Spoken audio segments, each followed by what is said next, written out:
Bom, então, mais uma iniciativa da Sociedade Brasileira de Lógica. A gente está aqui resgatando a história da Sociedade Brasileira de Lógica e é um prazer enorme conversar com o professor Walter Carnielli, da Unicamp. E o professor Walter ele foi presidente da SBL por 2 vezes e participou e participa ativamente da SBL. Então, a história está dentro, ou seja, você está dentro da história da SBL, a SBL está dentro da sua história também, é uma coisa bem bacana. Então, em primeiro lugar, professor Walter, muito obrigada por ter aceito o convite para esse bate-papo. E eu queria, então, já começar logo perguntando para você, né, sobre a parte, logo lá dos primórdios, né, como é que veio o seu interesse pela lógica.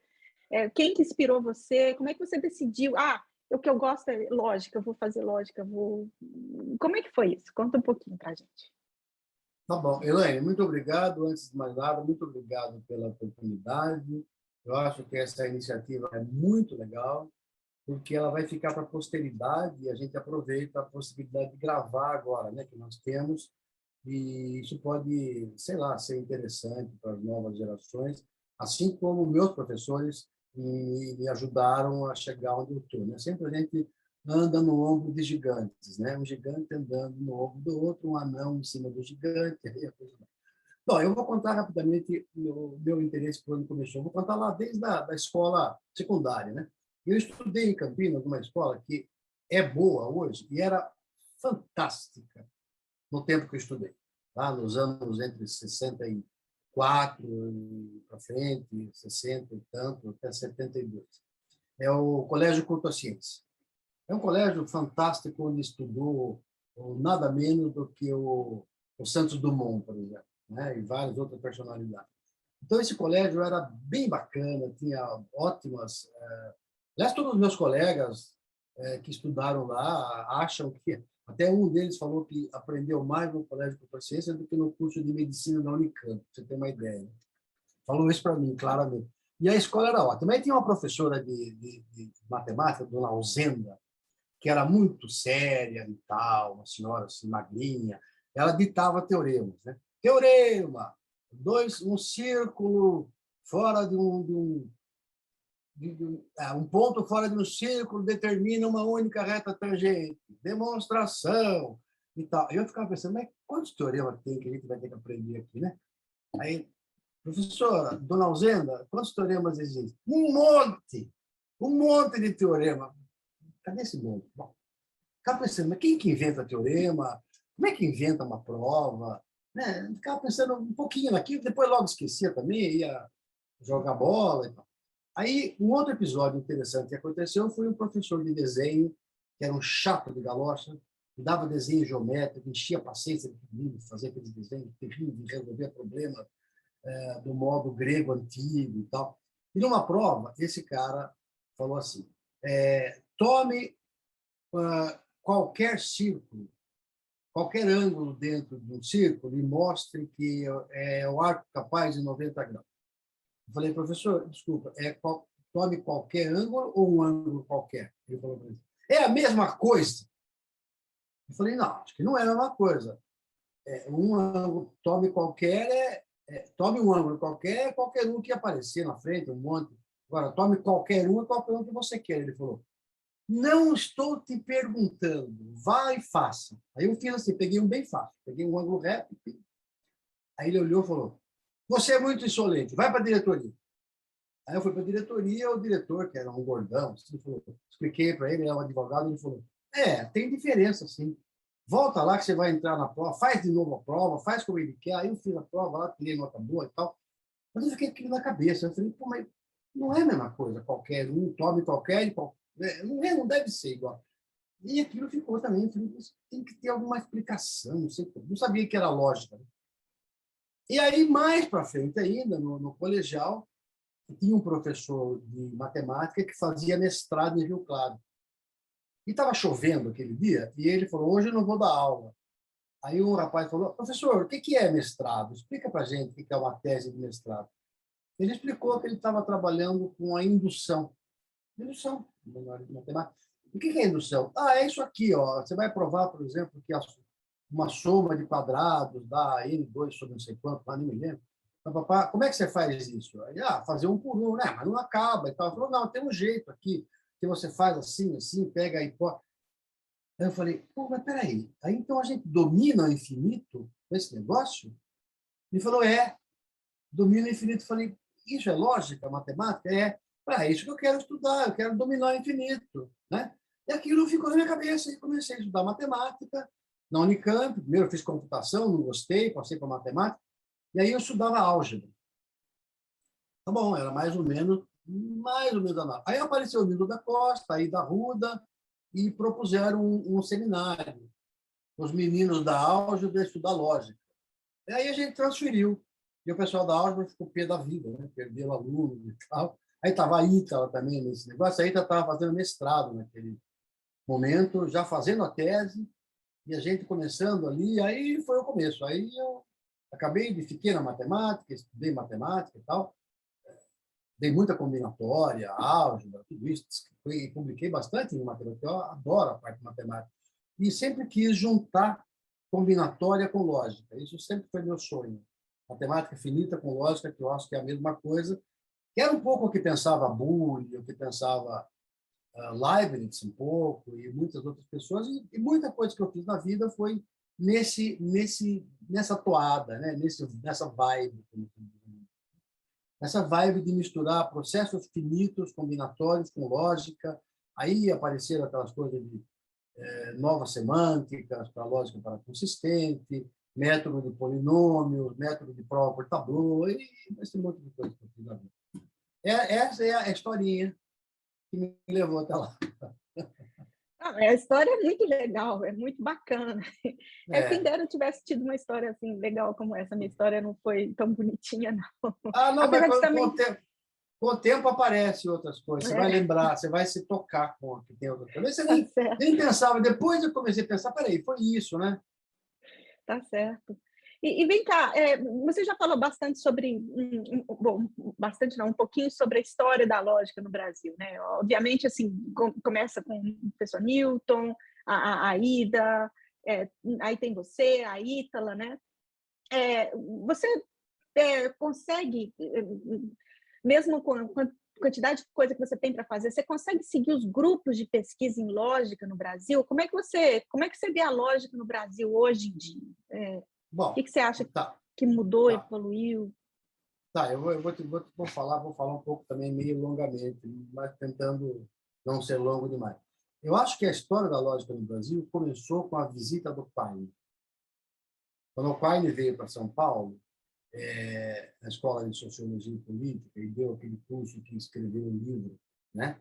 O Sentido da Nova Lógica, que depois nós traduzimos para o inglês, acho que você deve saber disso, e saiu uma edição em inglês que agora, de certa forma, fechou um buraco que tinha na bibliografia do Quine, que era um livro em português que foi muito importante. Esse livro, ele se referia a esse livro várias vezes, e, curiosamente, quem me deu coragem... Muita gente falava, por que vocês não traduzem? Eu falei, eu vou traduzir para o inglês uma coisa que vai sair em inglês que não é inglês do Quine. O Quine é um fantástico escritor, né? Aí, uma vez, o Saul Kripke falou para mim, por que você não faz? Ele estava aqui, por que vocês não fazem isso no Brasil? Vocês são o grupo que fazem isso. Eu falei, mas não vai sair o inglês do Quine. Ele falou, who cares? Vai sair o seu inglês. Tudo bem. Se o Quine quisesse, ele teria escrito em inglês. Não quis, você faz. Qual o problema? Eu falei, é verdade, vamos fazer. Eu tive coragem, juntei com a Frederic Jansen-Loré, que conhece muito o inglês britânico, né? E conhece a história do Quine também. Um outro rapaz, que era o William Pickering, que fez um doutorado na Unicamp entre inglês e português comparado. Eu falei, bom, e eu, com a parte de lógica, deve sair alguma coisa boa. E saiu um negócio legal. Mas então foi o Quine, eu acho que foi o Quine, porque até o Newton da Costa admitiu que o impulso que ele teve foi por causa da obra do Quine. Ele falou isso numa entrevista, o Quine ouviu e gostou muito. Outros, o Fará, da USP, outros professores antigos que misturavam um pouco geometria e álgebra com lógica, né? Confessaram aí que aquilo foi um impulso importante, porque, de fato, o Quine veio para cá mostrar uma nova lógica, que hoje em dia é a velha lógica. Mas naquele tempo era nova, porque o que tinha no Brasil era a lógica de padre, era a lógica de convento, que era uma versão da teoria dos silogismos, que hoje, infelizmente, ainda os advogados brasileiros acham que é lógica. Lógica é silogismo. Premissa maior, premissa menor, conclusão. Né? Infelizmente, ainda os cursos de direito não evoluíram, mas os cursos de filosofia evoluíram bastante. Muito, muito. Então, o que eu vejo dali para cá é que os grupos de pesquisa evoluíram muito. Num certo momento, lógica no Brasil era feita um pouco de história da lógica. Ninguém produzia. Depois começaram os grupos de Campinas, o nosso grupo, que tem uns 40 anos, o grupo da USP, o Miralha, o Newton estava lá na USP, tinha outras pessoas na USP também que ajudaram, depois teve os nova geração, que tem hoje em dia o Hugo Mariano, o Rodrigo, que está lá em Brasília, o João Marcos, que foi meu aluno, que também era um jovem engenheiro brilhante que se interessou por lógica, ainda bem, né? E a iniciativa do João Marcos de abrir a lista de lógica foi muito brilhante. Hoje em dia, eu acho que a lógica está muito, muito bem estruturada. Primeiro que a gente não faz só a história da lógica, alguns fazem, mas o que se faz é lógica simbólica, né? Alguns fazem lógica mais matemática, teoria de modelos e tal, faz-se muita lógica com a computação, né? O pessoal da USP, o pessoal da Bahia, Rio Grande do Norte e vários outros grupos, faz-se lógica misturada com física quântica, no Sul, Décio Krauss. Então, tem muitas vertentes, e a lógica brasileira é muito bem solidificada. Eu contei, pelo menos, e eu estou fazendo um projeto para o CNPq, para aquela renovação de bolsa de pesquisa, eu falei, eu vou convencer ele do que é a lógica brasileira hoje. Tem 70 autores que se dedicam basicamente ao que nós começamos aqui. Às vezes não fazem igualzinho a gente faz de uma outra maneira, mas a lógica penetra na computação, na ontologia formal, na linguística, na programação de computadores, na inteligência artificial, na probabilidade, na teoria de possibilidade, penetra em todas as coisas. E a lógica parece com o sistema brasileiro. Né? Então, hoje em dia, de certa forma, eu vou dizer para você, está fácil trabalhar em lógica, sendo brasileiro. Porque se você tem essa tradição da lógica não estándar, você consegue achar muitos temas de pesquisa. Lógica como fundamento da computação, por exemplo, tem grupos fazendo isso na Nova Zelândia. E eu sei como é que eu estou a par, porque eu aceito, muitas vezes, fazer pareceres de coisa para Nova Zelândia, para o Canadá, para Israel, para não sei quanto, ajudar um jovem professor de Israel a pegar uma posição, um jovem professor em Lisboa. Aí vou vendo o que eles estão fazendo, acabo ficando a par. Né? E também participo, sou editor agora do Estudia Lógica, editor formal, né? Do Estudia Lógica, do IGPL Journal, né? E vários outros, que eu faço parte da comissão editorial. Com isso, eu estou sempre artigo, estou sempre escolhendo pareceristas, estou sempre vendo quem trabalha com quem no mundo inteiro, né? E faço isso sem sofrer muito. Eu acho que nós estamos num muito bom momento, sabe? Muito bom momento no Brasil para fazer lógica. Não só lógica para consistente, essa também, mas para criar coisas, novas linhas. Eu estou completamente de acordo com você. E uma coisa que eu acho que você falou numa palavra que você falou, que é exatamente o gancho para a próxima coisa que eu ia te perguntar, é essa coisa da lógica estar consolidada no Brasil, né? Bom, se a gente tem que... Grande parte desse status que a gente tem agora é devido à SBL, né? A existência da Sociedade Brasileira de Lógica, né? Que é um marco, eu acho. Eu acho que é uma iniciativa extremamente bacana, necessária, e que dá o suporte para a gente chegar onde a gente chegou, obviamente, né? Então, bora falar um pouquinho sobre a SBL, sobre a sua participação na SBL. Tá. Então, você foi presidente, né, da SBL pela primeira vez em 2008, não é isso? E você ficou por 2 mandatos. Você quer falar um pouquinho sobre sua experiência? Como é que você chegou Quero, lá? quero sim.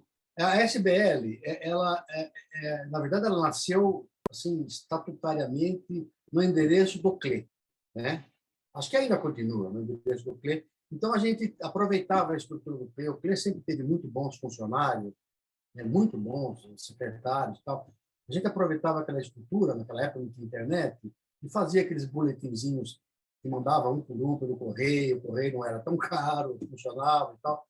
E a SBL era uma coisa que não era difícil gerir a SBL, porque não tinha também toda essa exigência que tem hoje por causa das ONGs e tudo isso, que tem que registrar contrato em cartório, tem que abrir conta no banco, tem que ter CPF, tem que ter CNPJ, e tem que ter não sei o quê, você tem que tomar cuidado, porque o presidente da SBL, se não tomar cuidado, pode sofrer um processo que está fazendo lavagem de dinheiro. E tudo isso. Aquele tempo era uma ação entre amigos. Botava uma graninha na conta da Ita, e a Ita não se importava muito, e geria aquele dinheirinho ali, dava para os alunos e tal. Papá, quem não pagava, a gente cobrava por carta, o cara mandava, às vezes mandava em dólar, a gente trocava no mercado e tal. Então, não era difícil gerir a SBL, eram poucos sócios e tal.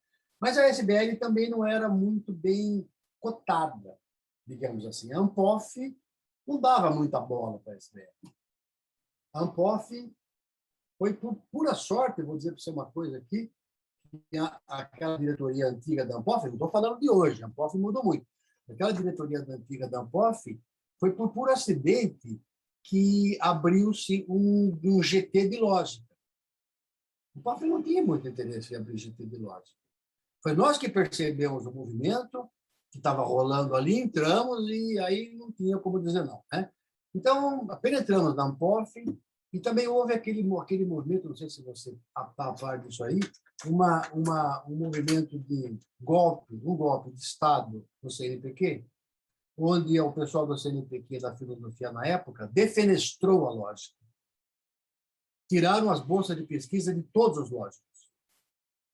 Eu, Ítala, o Jairo da Silva, várias pessoas, não vou me lembrar todos agora, mas muita gente, Marcelo Tonílio, tudo isso, e assim disseram o seguinte, não, lógica não tem... Olha o argumento era uma linha. Lógica não tem relevância filosófica.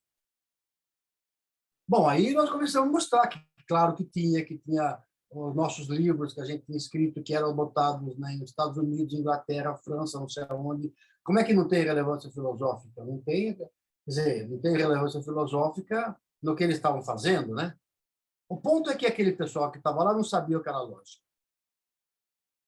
Não sabia o que era lógica. Eu estava acostumado a que lógica é a teoria do silogismo. Então, quem não fazia aquilo...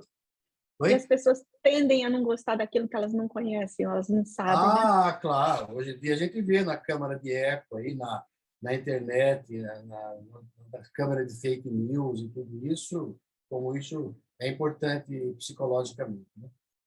E aí nós fizemos um movimento realmente de resistência forte, né, até um pouco subterrânea, e conseguimos mudar o estatuto do CNPq. Hoje em dia tem um representante da lógica, ainda tem, talvez em algum momento não tenha mais, mas ainda tem, está funcionando muito bem. Eu fui representante do CNPq por um mandato, a Ítala foi, o Décio foi, outras pessoas foram, e está funcionando muito bem, não tem muito problema mais hoje em dia. Então, tudo isso... Eu acho que a Ítala voltou agora, não foi? Voltou ela agora. voltou agora. Não, ela não havia sido ainda, ela foi pela primeira vez até agora, né? E então tudo isso foi consequência da SBL ter penetrado como uma sociedade científica de valor, né? Ter penetrado no CNPq, ter penetrado a SBL vota no CNPq, no comitê e tal, na FAPESP, né? O Centro de Lógica também fez muito isso. O Centro de Lógica, por exemplo, é uma entidade reconhecida pela FAPESP como receptora de bolsas.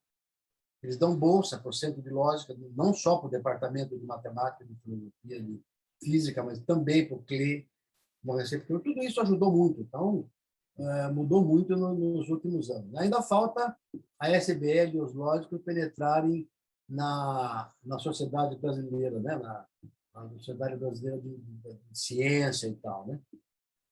Ainda falta um pouco isso, ainda falta... Não, a gente já está na SBPC, bom, a gente está começando a ter parcerias também com a SBM, a SBMAC, né? Na A matemática. SBM, mas a SBC também, a gente está criando um grupo, né, de lógica.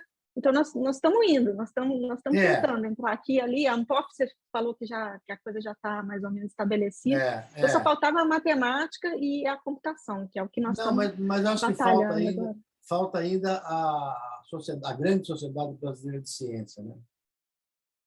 Sabe? Ok. Essa daí falta ainda, essa sociedade, como é que é o nome? Esqueci o nome disso. Não é a ABC?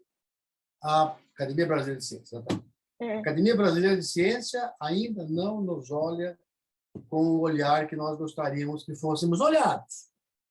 Eu digo isso francamente. Escrevi até na lista de lógica recentemente sobre isso, né? Mas tem melhorado muito. Eu acho que, claro, o que a gente viu foi uma coisa muito interessante. Vários movimentos que copiaram per bene, né? Até copiaram, no melhor dos sentidos, o CLE, o Centro de Lógica, tem na Bélgica, tem em vários outros lugares, o CLE e a SBL. Por exemplo, a Sociedade Brasileira de Lógica foi criada agora, ou algo parecido, em Portugal, na Grécia, na Turquia, muito desses lados aí. Então, isso também ajuda a fortalecer, quando você tem parceiros irmãos, né, em outros países, né? E quando eu visito esses lugares, eu vejo como a gente é bem recebido, né? Como uma entidade assim que tem muito tempo. O CLE tem 45 anos, a SBL, não sei exatamente quanto tempo tem, mas é por aí também, né? Já está uma jovem senhora. E a gente é muito bem recebido porque conseguimos permanecer nesse país sem quebrar a tradição durante todo esse tempo, atravessando o governo, de tudo quanto é tipo, você sabe, né? E isso é uma das poucas coisas que no Brasil subsistiu. Então, parabéns para nós. Com certeza, parabéns para vocês. Bom, para vocês, para todo mundo, mas para você que agora mas eu não tenho a minha história na SBL, ela é só de admiradora até bem pouco tempo atrás, ou seja, eu não fiz parte da construção da SBL, nem da fortalecimento da SBL ou da consolidação da lógica no Brasil como vocês. Então, por isso que é tão importante, né, a gente recuperar toda essa memória, porque e também porque isso se mistura com o CLE, né, que a gente tinha falado sobre isso offline, eu tinha escrito sobre isso, mas isso aí é um outro capítulo da história, a gente pode falar sobre isso depois. Eu queria só terminar, Walter, perguntando para você, nesse nosso papo mais ou menos rapidinho, o que você sugere, que conselho você daria para as pessoas que estão começando agora, que estão estudando lógica? Vai ter o EBL agora, né? Então, a relação com lógica, o que você gostaria de falar para as pessoas que estão vendo agora, conhecendo agora a SBL, a lógica no Brasil, etc. Eu vou dizer aquilo que eu falo sempre para os meus alunos. E aí os alunos, tem alguns bons alunos, outros menos bons, mas eu tive ótimos alunos, né? E o que eu digo para eles sempre é o seguinte: não se atemorize. Não tenha medo de matemática. Não tenha medo de resolver problemas. Acho que a atividade de problem solving, resolver problemas em matemática, é uma coisa que eu adoro fazer. Eu adoro, passo assim, fico buscando probleminha para resolver no Quora, em outros lugares, naqueles sites do The Guardian. Can you solve this Harvard problem? Eu vou lá e tento fazer. E às vezes não consigo, mas muitas vezes eu consigo, até escrevo a solução e tal. Um dia eu vou até lançar um livro assim como generalizar ideias e resolver problemas, né? Então, eu digo para os meus alunos, não tenham medo de problem solving. Aprendam demonstrar teorema, aprendam isso aí. Mas não é só isso. Aprendam a ler filosofia também. Não tenha medo de ler filosofia. Pelo menos a filosofia da ciência, né? É que você não tem muito interesse pela filosofia política, ou pela estética, ou pela ética, mas a filosofia da ciência é imprescindível. E aprendam, vejam, ficam de olho nas grandes achievements da computação, da inteligência artificial.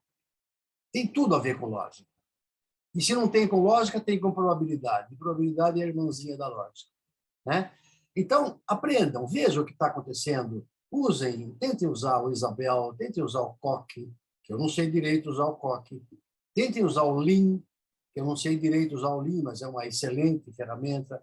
Tentem ver como é que está indo a coisa, como é que a atividade de fazer ciência formal, né? Matemática, lógica, computação, vai mudar nos próximos anos com essa coisa da inteligência artificial. Para o mal e para o bem. Eu até escrevi um artigo recente fazendo a crítica de que está invadindo demais a matemática, tem que tomar cuidado e tal. Daqui a pouco vai ter robôs que, entre eles, propõem problemas e resolvem problemas, a gente não sabe nem o que estão falando, né? Vai ser uma espécie de extraterrestres conversando entre si, né? Tudo bem, podemos melhorar isso, podemos tomar cuidado e tal, mas digo para os alunos, não tenham medo de se meter em tudo isso, de procurar um bom tema de pesquisa, né? E tem dado muito certo, né? Por exemplo, eu tenho um aluno que está terminando uma tese agora, o Pedro Carrasqueira, sobre a questão de teoria de jogos misturada com lógica, misturada com teoria das escolhas sociais, generalizando teoremas como, por exemplo, o teorema de Arrow e outros, teorema de Amartya Sen, etc. Então, é uma coisa bacana, porque tem coisa técnica, ele está demonstrando o teorema, mas também tem o interesse social, tem o interesse filosófico, tem o interesse histórico. É bacaníssimo isso, né? E tem outros que fazem uma coisa mais teoria de modelos, mais teoria de conjuntos, clássica, e está ótimo tudo isso, né? Então, eu acho que o que eu diria para eles é não tenham medo, não fiquem parados numa coisa só. Faça tudo, meta a cara em tudo. Com cuidado para não falar bobagem, né? Com a boca fechada e os ouvidos abertos, e os olhos. Tá certo. É um ótimo conselho. Ô, Walter, você quer falar mais alguma coisa sobre a SBL? Tem mais alguma coisa que você gostaria de colocar nessa nossa eu acho que até eu fiz o nosso statement político aqui um pouquinho, né?